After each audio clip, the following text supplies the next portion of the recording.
will be resolved 100%.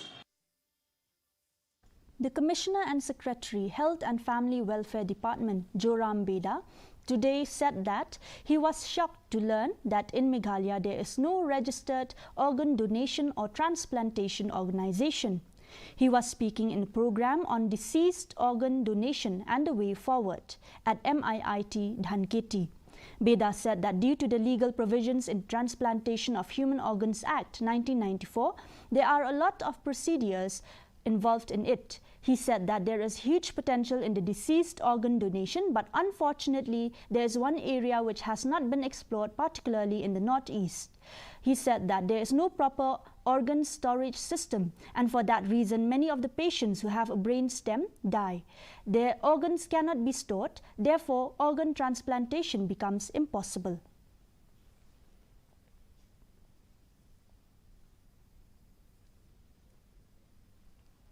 The legal provisions, that is the Transplantation of Human Organs Act 94, which has been amended from time to time. It's not a cakewalk.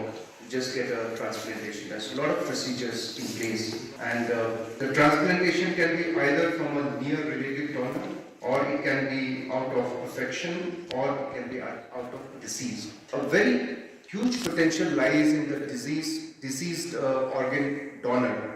But unfortunately, that is one area which has not been explored, especially in India, and particularly in northeastern region. We do not have proper cadaveric storage systems